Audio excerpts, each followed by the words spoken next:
Hi folks, we're looking at the Gilded Age. A lot of these eras that we'll be talking about overlap, so I wouldn't be too worried. Certainly, I think you can argue that the Gilded Age started towards the end of Reconstruction and probably ended early 1890s. The next era will start in the 1880s, and etc., etc. So overlap, I would not be too worried about it. There were some characteristics of the Gilded Age, like the emergency brake on elevators. Since we had an emergency brake, we now build up. We had trains in the cities, both above and below ground. We had cities. People are able to build up, so there's much more highly populated areas. Fires are going to make city building possible. Fires are going to destroy the old wooden cities, and so we can rebuild with steel. Sharecropping was still a thing down south, and up north in the factories we have child labor. Prejudice existed not just against African Americans, but against the new immigrants who are uniformly from non-Western nations. They're from Italy and Germany and Poland and Russia. They are Roman Catholic and they are Jewish. We had all sorts of social problems. There's no health and safety standards in business. There's no health standards in food. There's no such thing as minimum wage or benefits or anything. I mean, the benefit with the job is you got a job. Very much pro-business. There were no, quote, job-killing laws or regulations in the Gilded Age. Interestingly enough, there are a lot of politicians that want to return to the Gilded Age, want to get rid of things like a minimum wage, or standards and practices, or OSHA, or benefits like Social Security. So keep that in mind as you're reading about the Gilded Age. How would your life be if we go back to that time in U.S. history?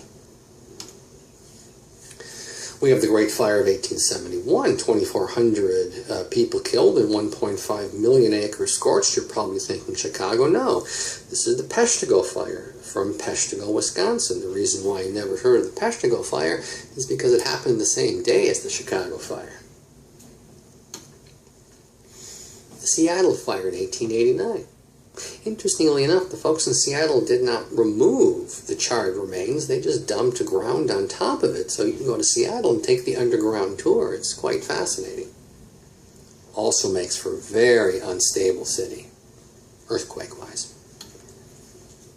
Well, these are the next big four things. We're going to develop youth. We're going to discover sex. We have science. And we have a third wave of religious revivalism.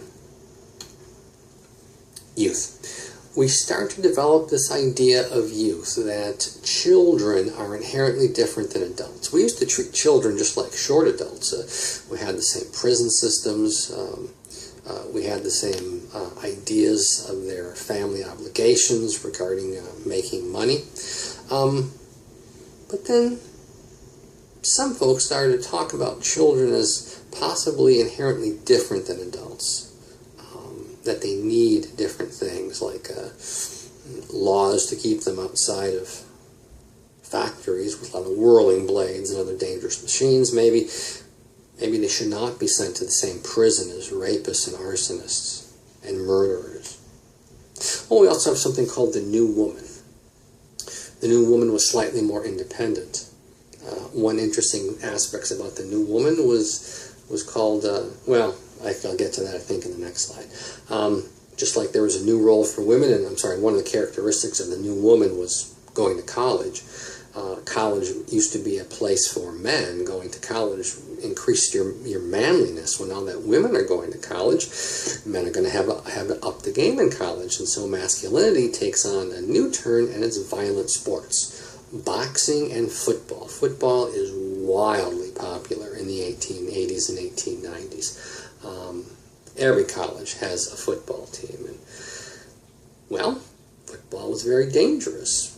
Many people broke arms and legs every game, and it was during the presidency of Teddy Roosevelt, so very early 20th century, 1901 to 1908-ish. One of those years, 12 college students died playing football. And so there was an outcry that maybe football is too violent. So Teddy Roosevelt brought some of the university leaders together and said, we need some rules, we need some general good practices. And he helped create an organization called the NCAA. Every generation thinks three things. One, they're the first to rebel against their parents. No one did that before them. Two, they're the ones who invented music. Music simply did not exist before they discovered it. And three, every generation thinks they discovered sex. And sex in the Gilded Age meant group dates.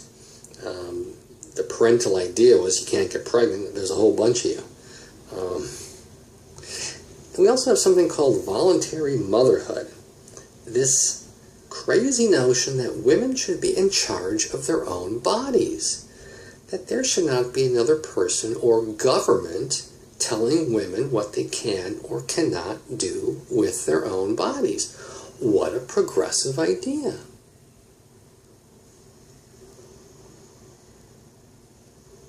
There were dating rules, of course.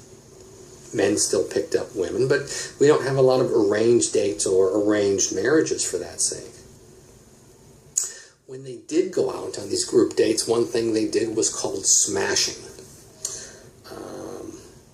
in which a guy would start grinding on a woman, or she would sit in his lap and start grinding on his lap.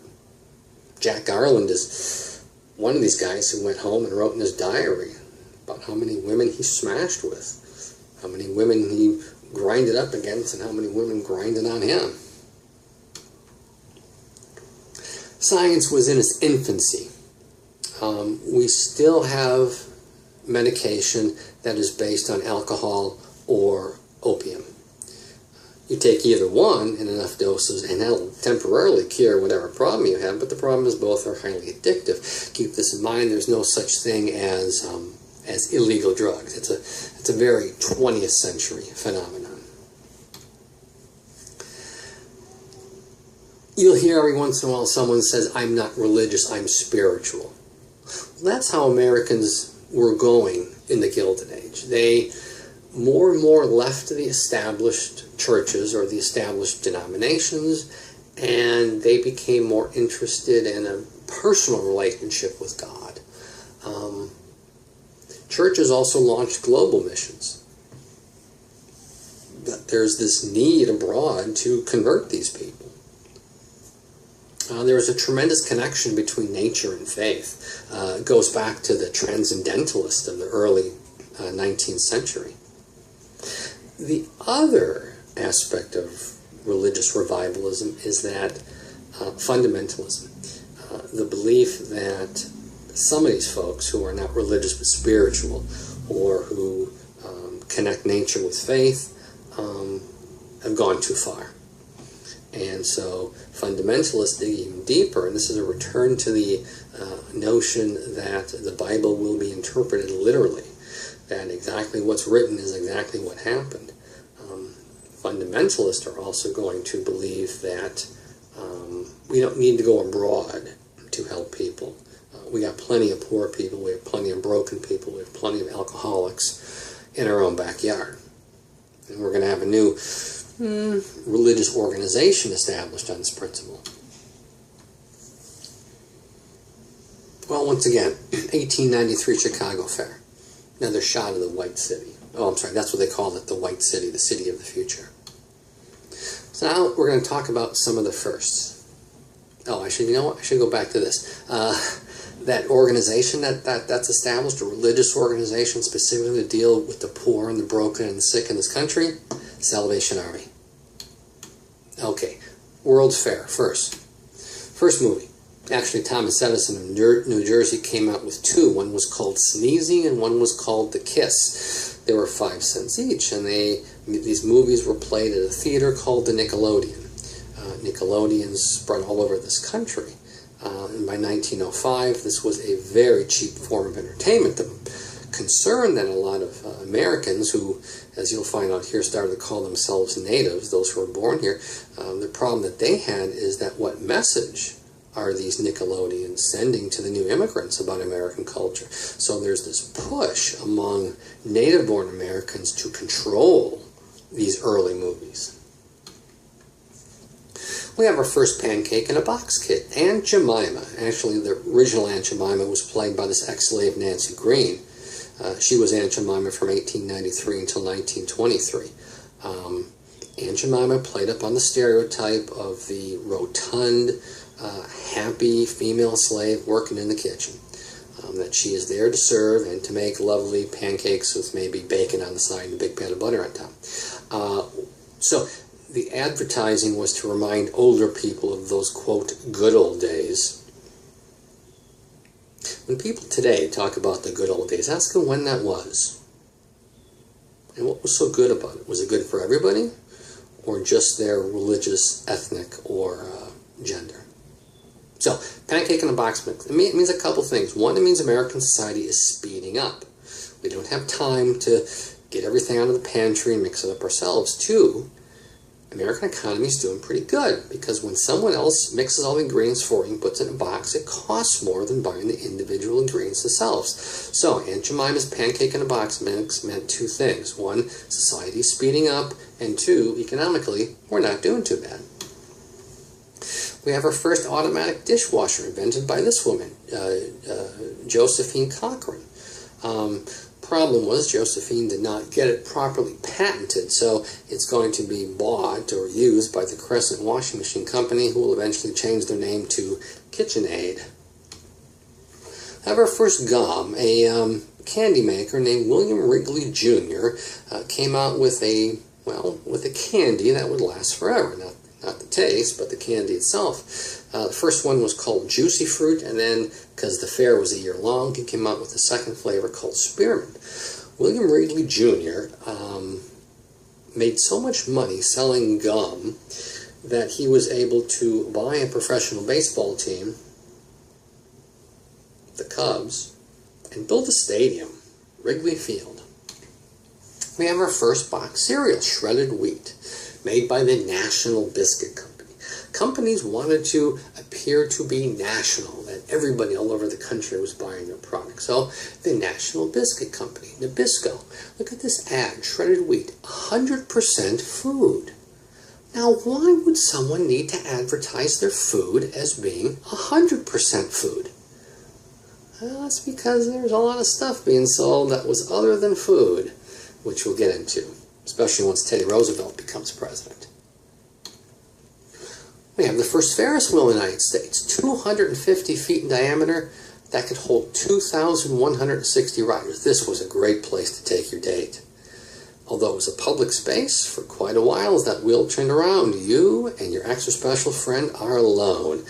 And so, if the spirit moves you, you got a few minutes all to yourself. We have our first vertical file.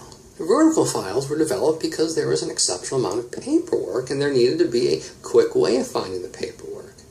Well, we have paperwork because of administration, because of these national corporations that were being established during the Gilded Age. Rockefeller needed well-trained, well-educated administrators, so he's going to help establish at the University of Chicago a new type of degree called the Masters in Business Administration, the MBA. We had a first international beer contest. And the winner of the beer contest was Pabst Malt Liquor. Look at this ad. Certainly it's demonstrating that if women drink it, they'll keep their little figures. By the way, tiny waists were all the rage in the Gilded Age and the progressive era. And women got this feature by wearing whalebone corsets. Those that were really focused on having a small waist, they would go to a doctor and they would have some of their ribs removed. Well, ribs serve an evolutionary purpose, and that is to protect the vital organs. So that's how serious some women were to adhere to the common, i.e. Male belief of attractiveness. Well, the winner of this first beer contest, like I said, was Pabst Malt Liquor. Pabst Malt Extract, and the first place prize was a blue ribbon, so they changed their name to Pabst Blue Ribbon. We have our first diet soda, and it was marketed for women. Men were large. Girth was good for men. It demonstrated your manliness. Not for women, though. We wanted women with those tiny waists, so drink diet soda and have a surgeon remove your ribs. We have our first hamburgers, although people in Texas, people in Wisconsin, people in California, people in New York, all claim to have invented the hamburger. I would say we have the first public acknowledge of that at the World's Fair in Chicago. We had the first movable sidewalk, so you could just stand there and eat your hamburger. Well, remember, hamburger is a portable meal. Once again, you don't have time to sit down. And you don't have to sit down. You just stand on this moving sidewalk and eat your hamburger, and if you're a woman, drink your diet soda, and go around and around and around. And we had our first serial killer, a man named Herman Mudgett, who also went as the name H.H. Holmes, or Henry Howard Holmes. He got a job in the World's Fair, both as a doctor and running a mortuary for the hotel. Well, part of the exhibit of the World's Fair was an active crematorium. And of course, people didn't know, but he was providing the bodies. As the hotel doctor, he would see people who are sick, and then he'd kill them. Some men, some children, but primarily women. 27 deaths were confirmed. Over 200 deaths were suspected. This is in a year, so he's killing almost one person a day. And he hangs on May 7th, 1896. So guilt and dross. Guilt, of course, is the thin veneer of gold placed over a base metal to make it look shiny. When you pay $9.99 for a, quote, gold necklace, it's gilded. It's not actually gold. And dross is the opposite. When you make metal, especially things like silver, there is a scum that floats on the top that is totally useless, and that's called the dross. So the Gilded Age is about extremes. Exceptionally wealthy and exceptionally poor. And one reason we had exceptionally poor people, because there was no social safety net. There was no minimum wage. There's no safety standards at work. There's nothing safe about the food or the water or anything else that we consume. No benefits. No Social Security, no Medicare, no Medicaid. Nothing. This is a period of U.S. history in which you are on your own. There is no one or nothing there to assist you.